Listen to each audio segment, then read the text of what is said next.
कुबेर भंडारी की ये पवित्र भूमि कुबेरेश्वर धाम, जहाँ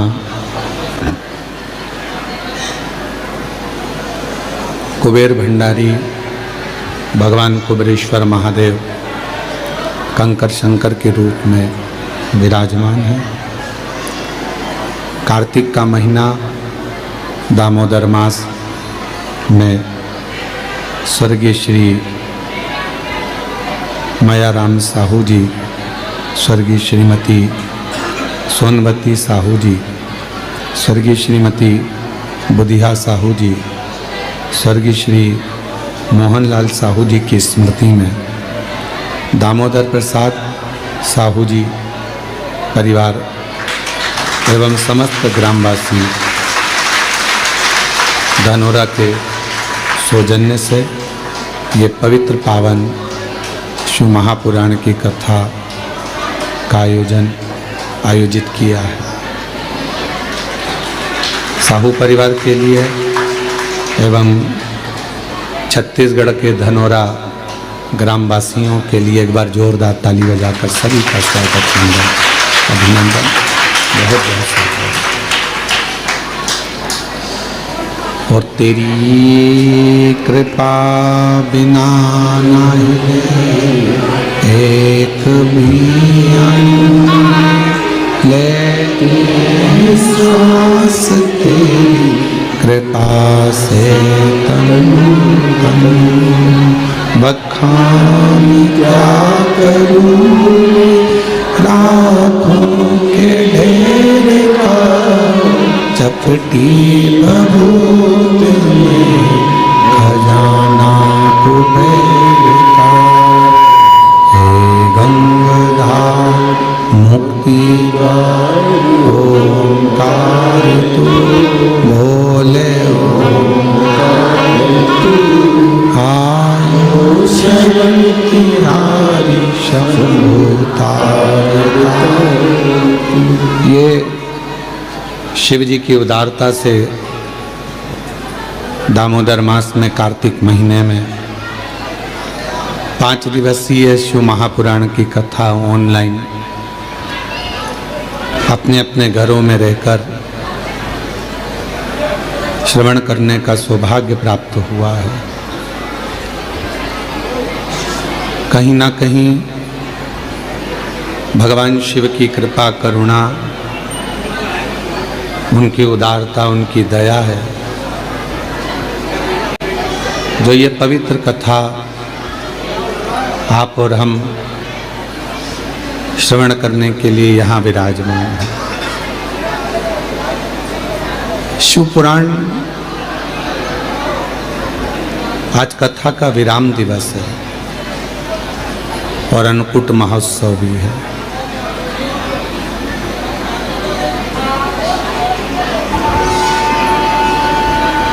कहते हैं जैसे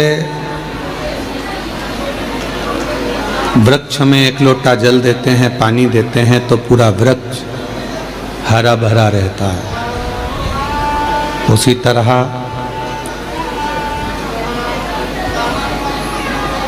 मनुष्य अगर थोड़ा बहुत भोजन करता है, पानी पीता है तो उसका शरीर में शक्ति रहती है। धेनुमानस कहती है, श्री विष्णु पुराण वर्णन करती है कि गौ माता की पवित्र कथा शिव पुराण भी वर्णन करती है कि जब हम गौ माता की कोई सेवा करते हैं,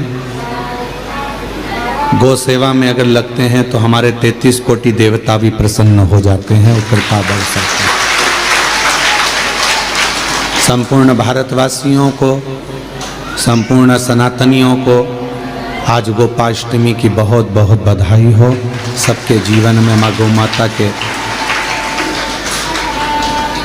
सेवा के प्रति भाव जागृत हो, शिव कृपा सब पर हो। शिव पुराण भक्ति और मुक्ति दोनों को साथ लेकर चलती है।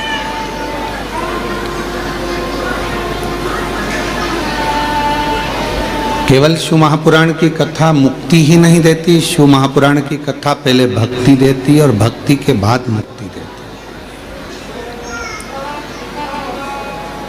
क्योंकि बिना भक्ति के मुक्ति सहज नहीं।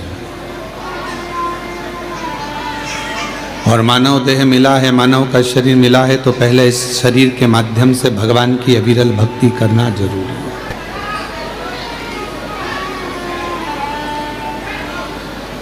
दामोदर प्रसाद साहू जी, मैं आपको धन्यवाद देता हूं कि पूरे गांव के लोगों को आप शिव के धाम कार्तिक महीने में लेकर आए और आपने केवल छत्तीसगढ़ वासियों को ही नहीं, सारे देशवासियों को ये प्रेरणा दी है कि परिवार के साथ कुबेरेश्वर धाम जाकर शिव महापुराण की कथा का आयोजन कराकर अपने परिवार को भी एक गिफ्ट के रूप में दिया है।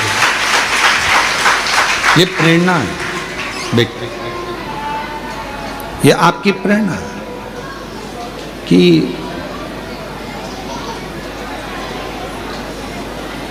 जैसे 500 के करीब में आपके धनौरा गांव के लोग आए हैं, 500, और 500 भक्त यहाँ आए। भले ये 500 जो आए हैं पहले किसी की शादी में गए होंगे, वहाँ पर बहुत सारा इनके लिए व्यवस्था मिली होगी, बफेट मिला होगा, सोने के लिए अच्छे गद्दे मिले होंगे, अच्छा रूम मिला होगा। पर कुबेरेश्वर धाम पर आकर यदि थोड़ी बहुत भी परेशानी आपको झेलना पड़ी हो तो खुश होना कि आने वाली जिंदगी में आप कभी परेशानी नहीं झेल पाओगे।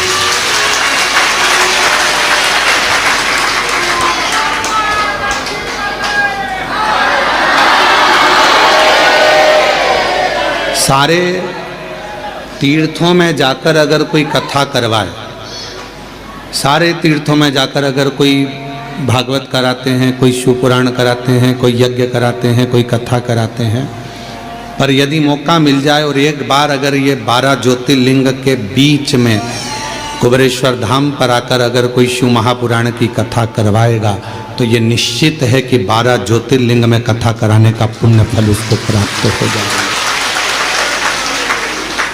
भले आपके साथ 50 लोग आए, 100 लोग आए, 200 आए, 500 आए, पर शिव महापुराण की कथा जब आप यहाँ कराते हैं, यजमान बनते हैं, तो 12 ज्योतिर्लिंग का पुण्य आपके साथ में रहता है। 12 ज्योतिर्लिंग। और हम तो कहेंगे आपके मेहमानों को भी धन्यवाद है कि इन 500 मेहमान जो यहाँ आए हैं उनके मन में यह भाव तो आया कि हमें कुबेरेश्वर धाम जाकर कथा श्रवण करना है, हमें वहाँ रहना है।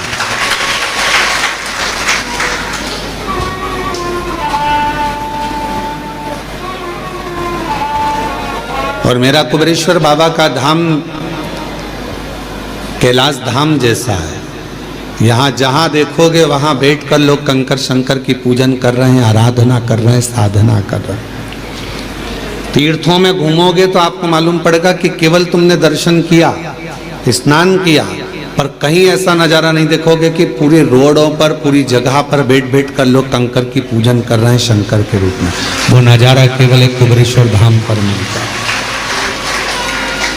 ये किसी तीर्थ में नहीं मिलेगा, ये किसी घाट पर नहीं मिलेगा, ये किसी तट पर नहीं मिलेगा, ये किसी कुंड के किनारे नहीं मिलेगा, जो कुबेरेश्वर धाम पर मिलेगा।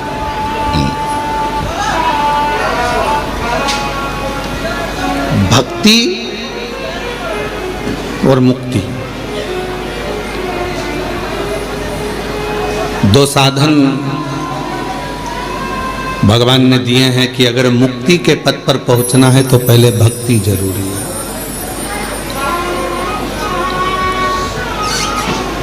और भक्ति कम मिलेगी जब आपका भाव शुद्ध होगा।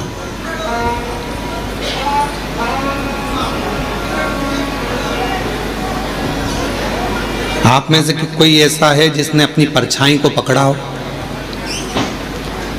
अपनी परछाई अपनी पकड़ाई में आती है क्या? बोलो, जम के बोलो। अपनी परछाई, अपनी छाया अपनी पकड़ाई में नहीं आता, पर सूर्य की ओर मुख कर लो, चलते जाओ तो वो परछाई भी अपने पीछे पीछे आना चालू कर देती है। भले पकड़ाई में नहीं आए पर तुम में इतना बल आ जाता है कि तुम सूर्य की ओर मुख कर लेते हो तो परछाई तुम्हारे पीछे पीछे चलती है। उसी तरह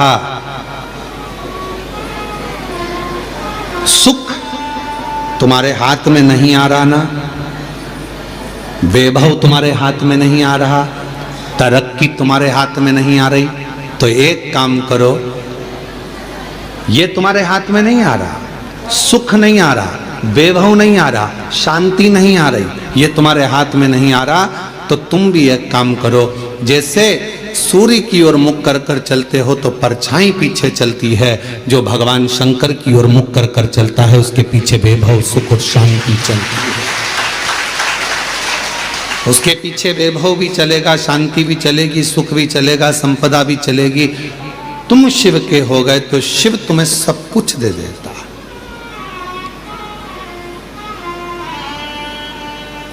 और तेरी कृपा बिना न हिले एक भी अणु, लेते हैं श्वास तेरी कृपा से।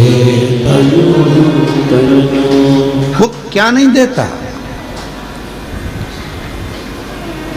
वो एक लाइन इसमें आती है, क्या क्या नहीं दिया हम, क्या हम क्या कहें, क्या नहीं दिया परमात्मा, क्या प्रदान नहीं करा परमात्मा ने। बस गए 3 लोक प्रभु तेरे दान से। शिव जी एक ऐसे हैं जिन्होंने 3 लोकों का निर्माण अपने दान से करा है।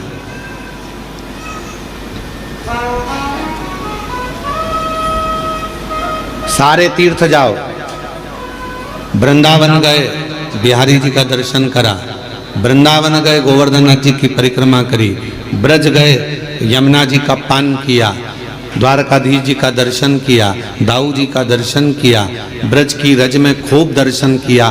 पर ब्रज की रज में पहुंचकर यदि तुमने किसी एक शिवालय में जाकर भूतेश्वर, चकलेश्वर,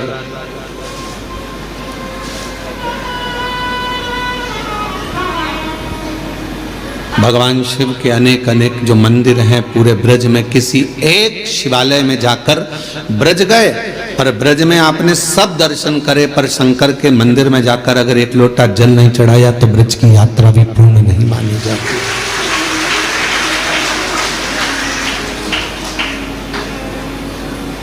कभी गोपेश्वर, कभी भूतेश्वर, कभी चकलेश्वर, जहां तुम्हारा मन पड़े वहां जाकर एक लोटा जल जरूर चढ़ा।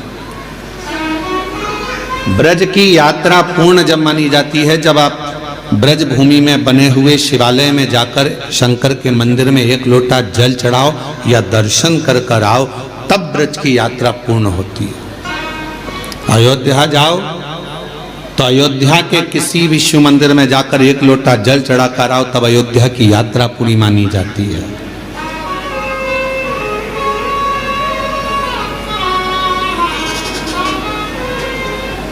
पहले ऐसा नियम था, अब आप लोगों के उधर है कि नहीं हमको नहीं मालूम, कि बद्रीनाथ चले जाओ, चाहे द्वारका जी चले जाओ, चाहे आप जगन्नाथ चले जाओ, तीर्थ कर कर आने के बाद आपको शंकर जी के मंदिर में जाकर लोटा भर जल चढ़ाना ही पड़ता था। तब वो यात्रा सफल मानी जाती थी। यात्रा की सफलता कब है? जब हम किसी भी तीर्थ से होकर आए और शिव के मंदिर में जाकर जल चढ़ाए, भगवान शंकर के मंदिर।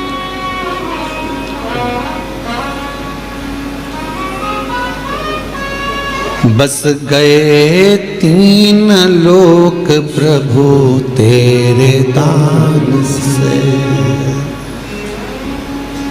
बड़ा है तेरा दायरा, बड़ा दातार तू, बड़ा दातार तू, आयो शरण तिहारी शंभु तारे तारे तू। ये उसकी उदारता, इतना विशाल है वो, इतना विशाल है वो कि जो आता है उसकी शरण में उसको वो स्वीकार करते चले जाते, इतना विशाल।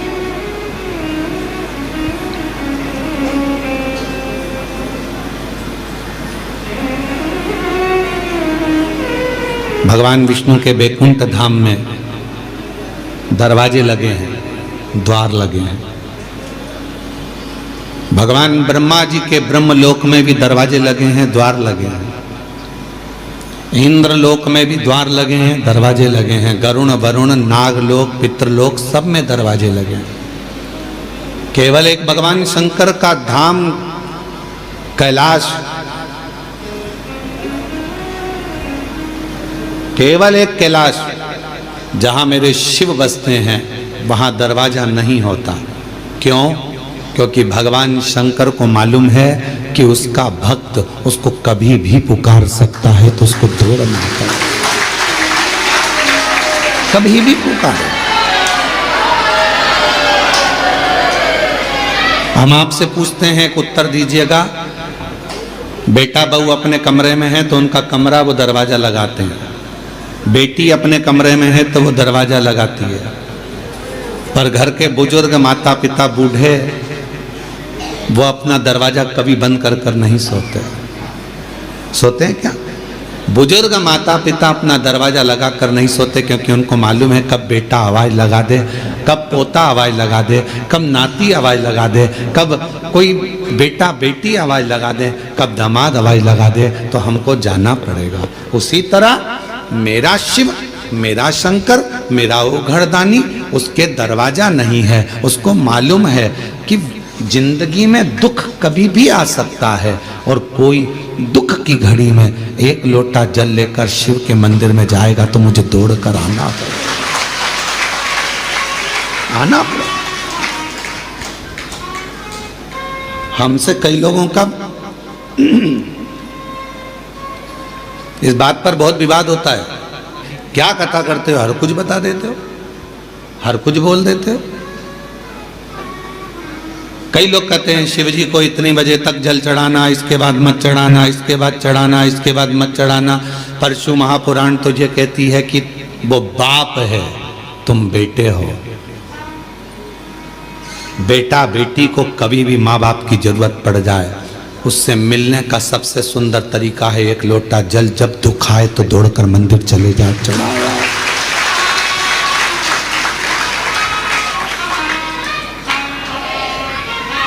और यदि मान लो, अंदाजा लगाइए, अगर आप विचार करिए, मान लो अगर आप ये अंदाजा लगा कर बैठिए कि मंदिर में मान लो अगर कोई मना कर दे कि नहीं अभी दोपहर हो रही है हम जल नहीं चढ़ाने देंगे, अब शाम हो रही है हम जल चढ़ाने नहीं देंगे, अब रात्रि हो रही है हम जल नहीं चढ़ाने देंगे, और तुम्हारी बहुत बड़ी विपदा आकर खड़ी हो गई है, बहुत बड़ा टेंशन आकर खड़ा हो गया है, तो अपने घर में जो शंकर का शिवलिंग है उसको थाली में रखो, श्री शिवाय नमस्तुभ्यम कहकर अपना दुखड़ा उससे कहकर जल चढ़ा दो, वो स्वीकार कर लेगा, वो स्वीकार है, वो स्वीकार कर लेगा। आप में से हमें उम्मीद है कि आप लोगों में से सब लोग 2-2, 4-4 दिन से यहां पर तो होंगे, हो यहां पर 2-5 दिन से, तो आपने देखा होगा केवल सारे मंदिर घूम कर आ जाओ, चाहे काशी जाओ, उज्जैनी जाओ, ओमकार जाओ, चाहे तुम्हारी मर्जी पड़े केदार जाओ, सबके पट बंद हो जाते हैं। पर कंकर शंकर की भूमि पर हमारे बाबा ऐसे बैठे हैं कि लोग पूरी रात जल चढ़ाते हैं और बाबा से अपना विनय करते हैं पूरी रात। और आप लोगों में से कई लोगों ने तो रात को 1 बजे भी उठे होंगे तो देख रहे होंगे कि लोटा लेके खड़ी है। कोई रात को 2 बजे भी उठा होगा तो उसको लगा होगा कि अभी भी दिया लगा कर बैठी है। रात को 12 बजे से लेकर 4 बजे तक के बीच में अगर आप देखोगे तो कई महिलाएं, कई पुरुष, कई बच्चे, कई बेटियां, कई बेटे अपनी साधना में, शंकर की साधना करने 1 लोटा जल चढ़ाकर रात्रि में भी साधना में डूबे रहते हैं। ये वो भूमि है, यहाँ से व्यक्ति तेज लेकर जाता है। ये वो भूमि है जहां से व्यक्ति खाली झोली लेकर नहीं जाता, झोली भर कर जाता है। ये वो भूमि है जहां व्यक्ति अपनी साधना को करने के लिए आता है। साधना, यहां तंत्र वाले भी आते हैं तो मंत्र वाले भी आते हैं, यहां साधना वाले भी आते हैं तो योग वाले भी आते हैं, यहां उपासना वाले आते हैं तो पूजा वाले भी आते हैं, बैठते हैं।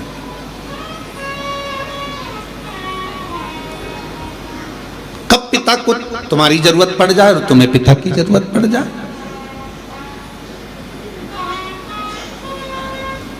हमारे यहाँ पर दोपहर में हम जल नहीं चढ़ाने देंगे, हम शाम को जल नहीं चढ़ाने देंगे, हम रात को जल नहीं चढ़ाने देंगे, हम दिन में जल नहीं चढ़ाने देंगे। मत चढ़ाओ, जहाँ का जैसा नियम है उसके अनुसार चलो, पर अपने घर में अपने पिता के पास कोई नियम नहीं चलता।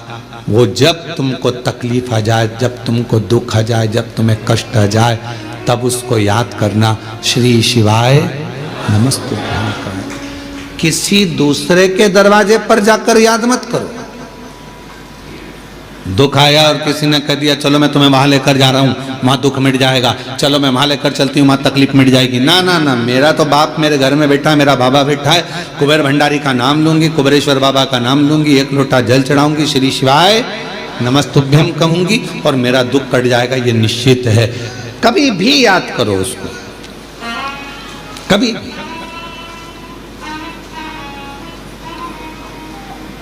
मौत का कोई समय होता है? जम के तो बोलो, मरने का समय है नहीं, मैं सुबह 4 बजे मरूंगी, मैं दिन के 2 बजे मरूंगा। मृत्यु का कोई समय निश्चित नहीं।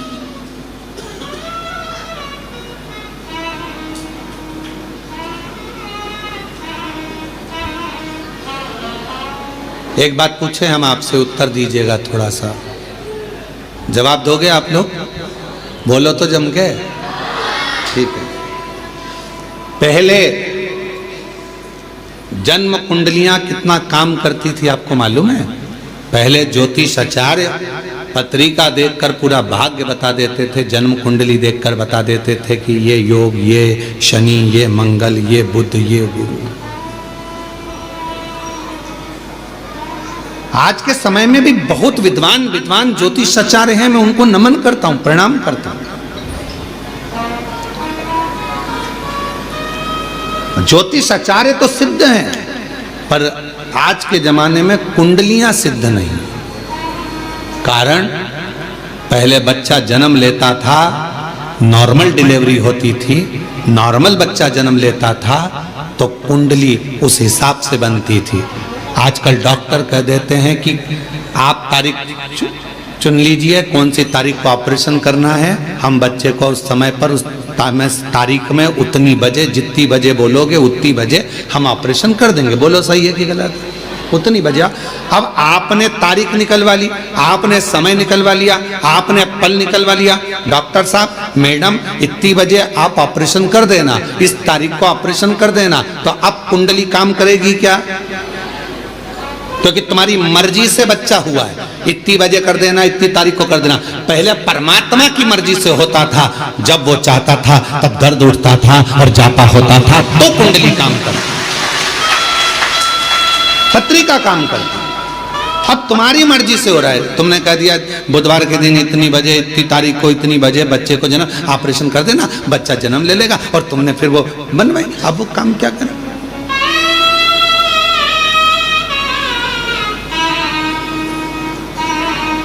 मृत्यु कौन सी श्रेष्ठ है? अब आप बताना, मौत कौन सी श्रेष्ठ है? रस्सी बांध के मर गए, वो मृत्यु श्रेष्ठ है क्या? बोलो बोलो। कुछ खा के मर गए, वो मृत्यु श्रेष्ठ है क्या? जम के बोलो। नदी में कूद के मर गए, वो मृत्यु श्रेष्ठ है क्या? रेल के अंदर कूद के मर गए, कुएं में मर गए, यहां मर गए, वो मृत्यु श्रेष्ठ है क्या? नहीं। मृत्यु कौन सी श्रेष्ठ है? जब कुछ भी तुमने गलत नहीं किया, ना सुसाइड का मन में विचार करा, पर परमात्मा स्वयं तुझे लेने के लिए मृत्यु लोक में आया और वो तुझे लेकर चले गया, वो मृत्यु श्रेष्ठ मानी गई है। वो मृत्यु श्रेष्ठ। तुम अपनी मर्जी से मर रहे हो, ट्रेन में बिना टिकट के चढ़ रहे हो। सीधी बात है ना, समझो उसको। तुम अपनी मर्जी से मर रहे हो, ट्रेन में बिना टिकट के चढ़ रहे हो, और अंदर जाकर टीटी से लड़ रहे हो कि नहीं हम तो यहीं बैठेंगे। टीसी क्या करेगा? धक्के मार देगा, चलो बाथरूम के उधर जाओ, शौचालय के उधर जाओ, और शौचालय में फिर वहां जाके बैठ गए, बदबू अलग आ रही, तकलीफ अलग, इधर से मूंगफली वाला, इधर से सामान वाला, धक्का मुक्की, कोई पानी ढोल गया और तुम्हारा पूरी दरी गीली कर गया, और तुम बार बार मुंह पे कपड़ा बांध कर बैठी हो। कितना कितना भोगना पड़ रहा है। क्यों? क्योंकि बिना टिकट के गई हो। जब तक वो तुम्हारा टिकट ना काटे तब तक मरने का प्लान मत बनाओ। बिना टिकट के जाओगे तो भोगना बहुत पड़ेगा, इतना भोगना पड़ेगा कि तुम भोगते हो। बिना टिकट के नहीं। कोई तुमसे कह दे मैं तो परेशान हो गया, मैं तो मर रहा हूं, मत मर भैया, बिना टिकट के जाएगा। एक बार ट्रेन में सफर करके देख ले, बाथरूम के पास बैठ के जाना पड़ता है, बिना टिकट के कितना धक्का खाना पड़ता है, कितनी गाली खाना पड़ती है। कोई पानी ढोल जाता, कोई कुछ कर जाता, कहीं का बीड़ी वाला बीड़ी का धुनक रहा है, कोई सिगरेट वाला, कहीं तंबाकू वाला, कहीं ये वाला, कहीं वो वाला। उसी तरह अगर बिना टिकट के चले गए, परमात्मा लेने नहीं आया और तुमने सोच लिया मैं तो मर जाऊं और तुमने सुसाइड कर ली, याद रख लेना, ट्रेन का सफर कर कर देख लेना, बिना टिकट के कितने धक्के खाना पड़ते हैं। उसी तरह बिना बुलाए अगर तुम चले गए, सारे नरकों में धक्के खाओगे, इधर से कूचा, उधर से कूचा, ऊपर जाके कहोगे अब दोबारा से सुसाइड नहीं करूंगा, अगला जन्म दो, फिर कभी नहीं मरूंगा। कभी।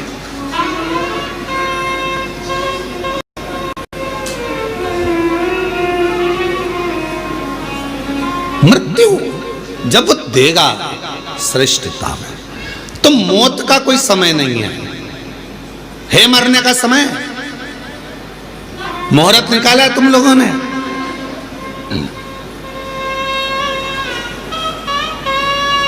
सारे महाराज जी से पूछते हो बताओ शादी का मुहूर्त, बताओ जन्म का मुहूर्त, बताओ घर प्रवेश का मुहूर्त, बताओ सोना खरीदने का मुहूर्त, बताओ लक्ष्मी पूजन का मुहूर्त, बताओ दिवाली पूजन का मुहूर्त। पर कोई एक पैदा हुआ हो ऐसा संसार में जिसने महाराज जी से जाकर पूछा हो कि बताओ हमारे मरने का मुहूर्त, हमारे मरने का मुहूर्त बताओ कि कौन सी घड़ी में मरूं मैं, कौन सी घड़ी में मैं अपने प्राणों को त्यागूं, कौन सी घड़ी में मैं मरूं, उसका मुहूर्त बताइए। कौन सी घड़ी में मरूं? घड़ी नहीं देखी जाएगी, वो तो तुम्हारा पुण्य और पाप देखा जाएगा, उसके अनुसार तुम्हारा प्राण छूट जाएगा। 21,600 श्वास जो तुम्हारे शरीर से रोज निकल रही है, कौन सी श्वास आखिरी होगी किसी को नहीं मालूम। इसलिए जैसे मरने का समय नहीं मालूम, मरने का मुहूर्त नहीं मालूम, मरने का दिन नहीं मालूम, मरने की तिथि नहीं मालूम, कब जाना पड़ जाए, उसी तरह शंकर भगवान के पूजन की कोई तिथि, कोई बार, कोई समय मत देखो, कोई समय मत देखो। शिव को जब भजोगे तब शिव तुम्हारे पास में होगा, शंकर तुम्हारे नजदीक में होगा। शिव को तुम जब भजना चाहो, जब तुम्हारा मन, जब तुम्हारा दिल कर जाए, तब शिव को भजो।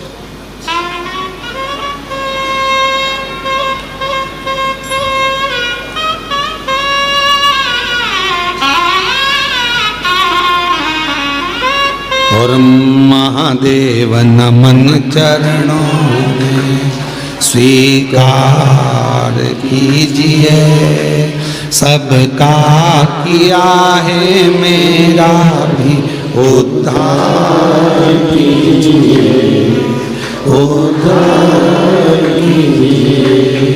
है त्रिपुंडधारी, है त्रिशूलधारी, है त्रिपुंडधारी, है त्रिशूलधारी।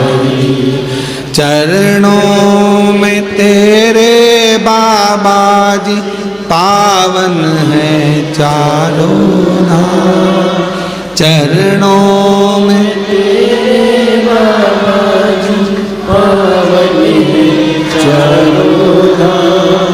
तेरी पूजे हैं सीता, हो जाए पूरी कामना, हो जाए पूरी कामना। उपकार कीजिए सबका किया है मेरा भी उद्धार कीजिए, उद्धार कीजिए। हे त्रिपुंडधारी, हे त्रिशूलधारी, हे त्रिपुंडधारी, हे त्रिशूलधारी। आपकी कृपा हो हे त्रिपुंडधारी, हे त्रिशूलधारी। आपकी दया, आपकी करुणा हो, इससे ज्यादा कुछ नहीं।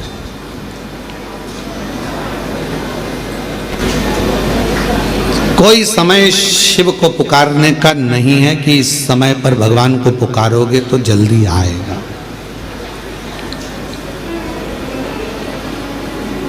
शिव को जब तुम्हारा मन कर जाए, जब तुम्हारा दिल कर जाए, जब तुम्हारा हृदय कर जाए, तब शंकर को पुकार लो, उसको बुला लो। तुम्हारा जब मन करे, तुम्हारा जब दिल कर जाए, तब शिव को। एक कथा आती है बड़ी सुंदर।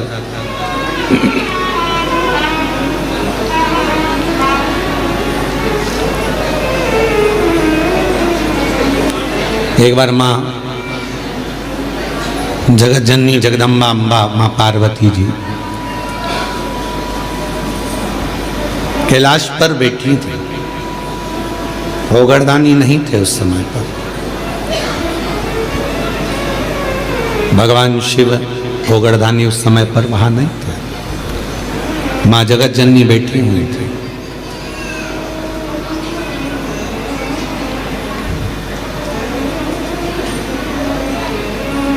एक बूढ़ा ब्राह्मण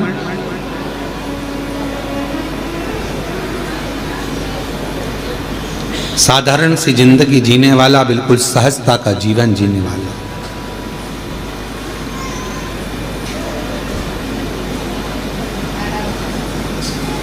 अपने काम में चलते चलते चलते चलते जा रहा। रोज उसका नियम था भगवान की भक्ति करना, स्मरण करना, जप करना, पाठ करना। शाम का समय था, देख नहीं पाया, ध्यान गया नहीं और मालूम पड़े कि उसके चरण एक खड्डे में गिर गए और खड्डे में पड़ने से उसका पांव टूट गया, शरीर में चोट लग गई। उसके घर के लोगों ने उसको घर में ले जाकर